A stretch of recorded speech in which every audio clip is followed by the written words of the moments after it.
Melissa woke up confused on more than one level. Confused because she had no idea where she was, and confused because she had no recent memories. She tried opening her eyes, but quickly closed them again. The bright lights hurt. That is why it was her nose that solved the first riddle. It gave her the unmistakable smell of hospital. That solved one problem, although it didn't allay her confusion. With nose satisfied, it was the turn of her ears. She recognized the music that was playing. It was the nightly 7 p.m. news. She never missed it. It was a ritual at home that she and her husband always sat and watched together. Husband? Yes, I have a husband, she thought. Even in her confused state, she felt it was strange that whenever she tried to think of his name, her mind slid off it. Try pouring water onto a duck's back or a diamond. Yes, afterwards there is water everywhere, but the duck or diamond is perfectly dry. Finally, after much effort, she had it. Dave. As soon as she thought of the name, her mind rapidly threw it away as if it was a hot potato. Desperate to distract herself, she focused on the sound that had roused her. The music was gone. Now the newsreader was droning on. She quickly opened and shut her eyes to confirm there was a television on the wall, and then concentrated on her ears.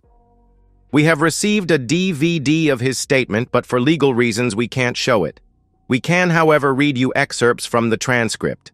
A warning, parts of what follows may be offensive to younger viewers. To my darling wife, I hope my actions of today answer your questions of 3 weeks ago. Can we get past this? And can you forgive me? Clearly, my answer is no to both of those. To make the finances easy to understand, let me spell it out to you.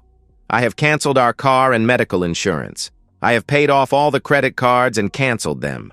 I have set up a trust to be the beneficiary of my life insurance, with my lawyer being the trustee. I added to this trust the entire contents of our bank accounts.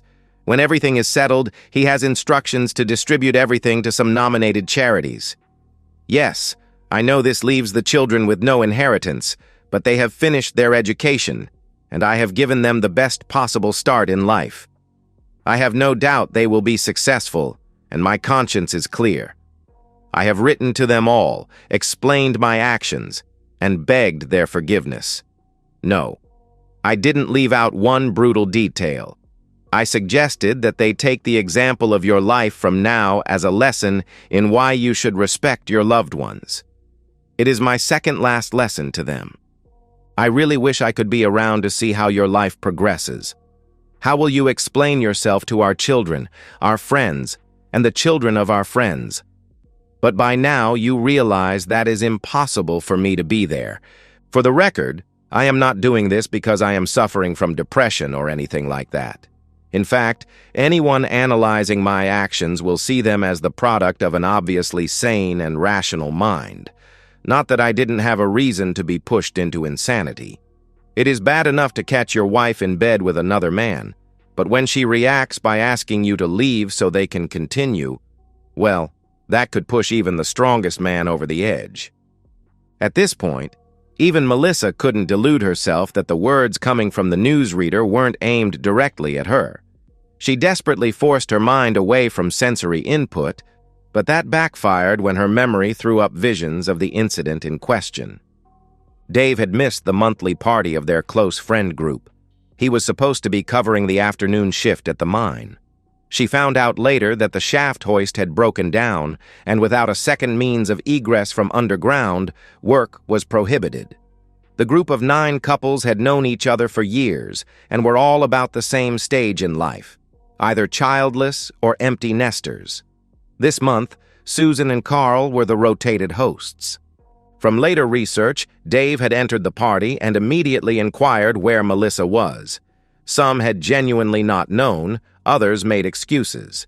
Susan told him his wife wasn't there. It was Graham who gave the game away. He always was a terrible liar. He stammered out that he was ignorant of her whereabouts, but Dave didn't miss his eyes flicking up the stairs. 3 people had apparently tried to stop Dave's ascent, but to no avail. When he burst through the bedroom door, he saw Carl intimately engaged with her. That didn't stop her from opening her eyes to see her husband over Carl's shoulder. She had been holding off her climax as she knew from experience that Carl was close. In all their time together, they had never had simultaneous excitement, and it was a goal of hers. It is often said that the closest a sane person can get to insanity is in the moments before excitement. That is the only way Melissa could rationalize why she simply panted, "Go away," and shut her eyes in concentration. The moment for her was spoiled, however. Her climax was ruined. In mounting horror, he had joined Melissa in getting dressed and racing out to find Dave. He was gone. With this particular mental scene over, Melissa couldn't help her attention returning to the television. "To the media. Can I suggest you use this opportunity for some public service? You could follow my ex-wife and the others involved around for years to see the long-term effect on them. Hopefully, if it is brutal and pathetic enough, you could keep the lessons fresh in everyone's mind for a long time to come. A constant reminder of the potential consequences of disrespect. That is, unless the jerk takes the easy way out. I can't see that happening, though. Surely she can recognize the damage losing one parent will do and not want to compound it by the children losing both. Maybe the media can do a show on the socially correct way of ending a marriage as a counterpoint.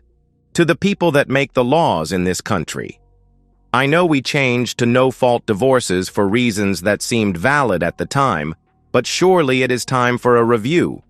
We now have data on the consequences of both the old and the new systems. Surely an independent review will spell out the wise way forwards, old, new, or a third path. Off the cuff, can I make a suggestion? Maybe keep no fault for couples with dependent children, but go back to the old system for couples without. Resurrect the system where cheaters are punished. All we have done with no fault is create an environment where if the primary caregiver murders their spouse's love and trust, they either end up with no consequences or are actually rewarded. That's exactly what it seemed like when my lawyer told me I would end up with less than half my assets as a reward for a lifetime of fidelity and a career of risking my safety and health to provide a superior lifestyle for the cheating woman. One request, though, wise ones. Make sure the review isn't influenced by the hairy armpit bull dyke brigade that seems to have an unhealthy control over our laws and is steadily advancing the cause of male subjugation. Also exclude those weak-willed, overly accommodating men who blindly support radical feminist agendas. As a last note to the lawmakers, if you keep allowing farmers to feed hormones to the animals we eat, then be prepared to have a society where gender confusion increases. Once again, Melissa's mind desperately tried to wander away from this horrible diatribe by reliving the past.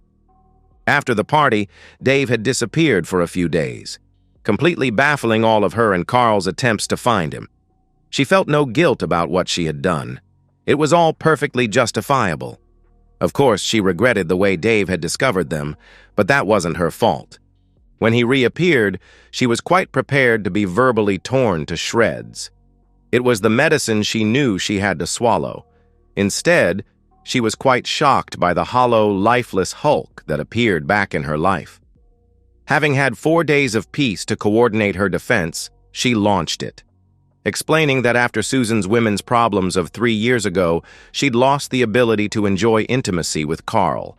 For his sake, she'd still laid down whenever he requested, but her lack of interest was soon apparent, and that completely put Carl off his stride. Surely Dave could understand why. When Carl and Susan explained their marital problems, she saw it as her duty as a friend to help them out 2 or 3 times a month. Couldn't he see she showed her respect for her husband by making sure his own marital love life had not suffered? Of course, this inevitably meant that Dave occasionally got sloppy seconds. She just couldn't bring herself to refuse him on days she'd been with Carl. After all, if she did that, it would be affecting their marital love life. She had further shown her respect for him by not letting him go down on her Carl days. That was fine, after all. It was her missing out, not him.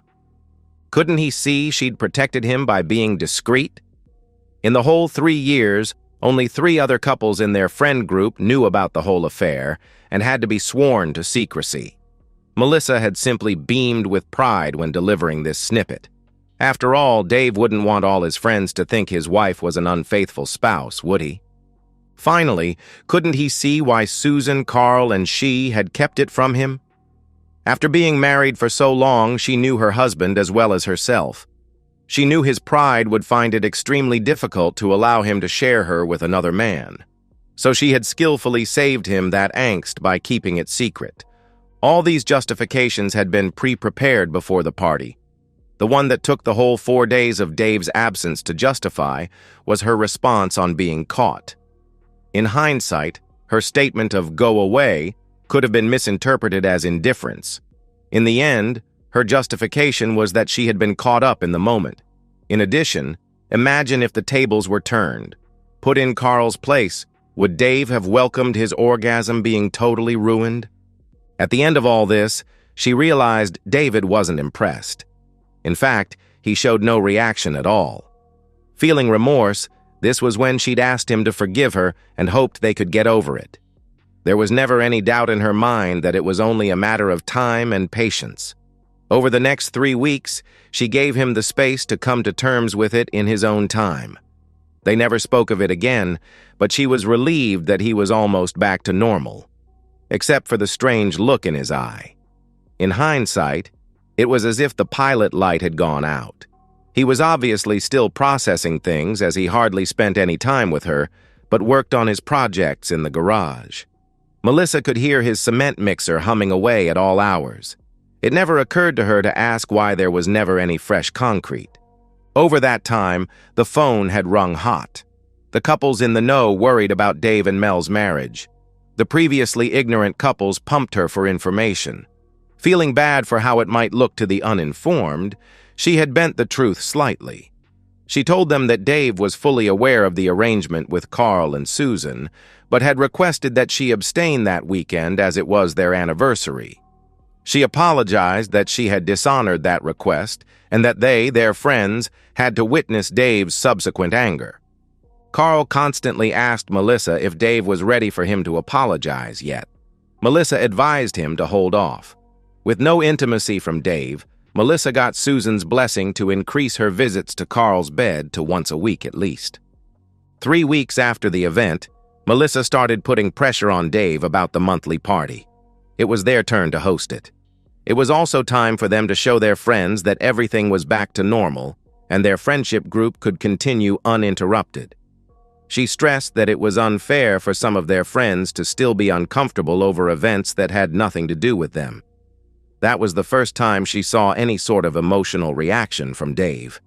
He showed some excitement. Melissa remembered being relieved that he was finally ready to move on.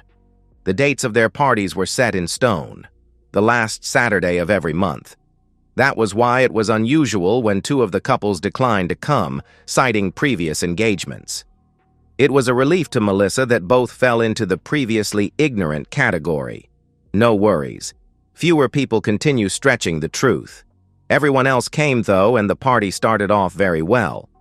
30 minutes later, one of the other, previously ignorant couples left, saying something had come up. 20 minutes later, they were followed by a second. Suspicious, Melissa had kept a closer eye on the interactions between the remaining people. The mood in the house was noticeably quieter, which wasn't fully explained by the dwindling population. She watched Dave talking to Jenny and Frank from across the room. Being very perceptive, she saw the intense look on Dave's face and the downcast look on the faces of both his companions. Shaking his head, Dave moved on. Curious, Melissa followed him as he moved to Sandra and Bob. Again, the intense look from Dave. This time there were no downcast eyes but vigorous shaking of heads and animated conversation. 5 minutes later, Sandra bid Melissa good night and the couple left. To say Melissa was angry was an understatement. What right did David have to alienate their friends? She decided to give him a piece of her mind. She stormed into the kitchen to confront him. Carl, seeing the look of thunder on her face, followed her, disobeying her instructions to stay the hell away from David. "What the hell are you doing upsetting our friends? Can't you see you are embarrassing me?" "I'm sorry, dear. just finding out who the innocent parties were and who the conspirators were. Ah, Carl, welcome. I'm glad you're both here. In the spirit of fair play and in respect for our years of friendship, I must tell you that I am now going to the basement to retrieve my pistol from the safe. When I return, I will be shooting you both dead." With that, Dave turned and slipped out of the room. Carl tried to grab his arm, but Melissa held him back. "Come on, Carl, let's get out of here." "You're not serious, Mel. He won't do it. He's just trying to get some payback by scaring us." "You didn't see his eyes, Carl. Dave has green eyes. That thing had black eyes. They were the eyes of a monster. I think we created that monster. We have to get out of here now." "What about Susan?" "Leave her. She's safe. It's us it wants." That was all Melissa remembered for the moment. With no more action replays, her attention returned to the television. "To all the family and friends of people who called themselves my friends but failed to alert me to what my darling wife was up to, my profound apologies. I hope I have sent a message to our society that this unacceptable behavior should be punished. With the media's help, this lesson could last for years. If nothing else, these loathsome creatures have been expunged from the gene pool." Finally, to my former friend Carl. 35 days after me, you are going to learn the same lesson I did. The one thing far worse than death is to abruptly lose the person you have loved unconditionally for so long. To have your heart torn from your chest and peed on while it is still beating. As I said to your cheating woman, good luck trying to explain the loss of their mother to your children, knowing in your heart that they believe it was all your fault. Your children can share in the last lesson I am giving mine, seeing how a real man dies. And good luck explaining it to all your other family and friends. I think history may judge that Susan got off lightly. Worse than death is a life spent regretting the suffering you have caused to so many. Goodbye, my friend. I'll see you in hell." Melissa lapsed into unconsciousness. Again, her mind vivid with suppressed memories. Of her dragging Carl out of the front door and hearing the deadlock click behind her. Upon reaching the other side of the street, where she briefly glanced over her shoulder to see Dave looking out the window at her. Of continued to run until the enormous explosion threw Carl and herself to the ground. How, just before she lost consciousness from the concussive blast wave, she instinctively dragged Carl under a truck to avoid the falling debris. The remembered pain woke her again. Now, back to today's top story. A house in Mort Crater was destroyed today in an enormous explosion. 2 people outside the house were injured, but are reported in a satisfactory condition. A police spokesman said it was believed at least 8 people were present in the house and are feared dead. This station has determined that the house belonged to David Brown, a shot firer at the local mine. More details will be released later. Melissa lapsed into blessed unconsciousness again, but those flashbacks just wouldn't leave her dreams. She remembered Dave telling her once about the most common explosive he used at work. It was simply a mixture of a common garden fertilizer and petrol or kerosene or some type of fuel. She'd asked him if it was easy to make, and he'd replied it was simple. You just had to thoroughly mix them somehow, say in a cement mixer, then get a detonator and booster to set them off. Finally, as a merciful cloak of darkness descended over Melissa, one last collage of despair played across her memory. In the shattered remnant of her mind, she saw again Dave standing at the window of their house. In his left hand, a small yellow box from which wires dangled. Behind him peered 7 worried faces, sharing their glances between the box in Dave's hand and the fleeing couple out the window. In her mind's eye, she saw Dave's green eyes shining as his face crinkled in a smile. She watched in slow motion as he raised the box in one hand and pressed a button with the other. 2 months later. Tonight on 10, in our regular public information segment, we were going to bring you an update on Carl Weston, the lover in the infamous Brown Weston tragedy. Unfortunately, due to his tragic suicide this week, we won't be able to. Instead, we will be bringing you an interview with Dora Smith, eldest daughter of Janet and Graham Smith, one of the couples who died in the Mort Crater explosion. Then we'll be bringing you an update on the spate of confession stories, divorces, and requests for counseling services flooding the country. The ACP reports the current waiting list for marriage counseling services has blown out to 3 months. Stay tuned. And that's the end of today's story. If you enjoyed it, please give this video a thumbs up and drop a comment below. Your support helps the algorithm push my content further. If you're new to the channel, don't forget to hit that subscribe button. It really helps me keep creating more stories for you. Thanks for watching, and I'll see you in the next one.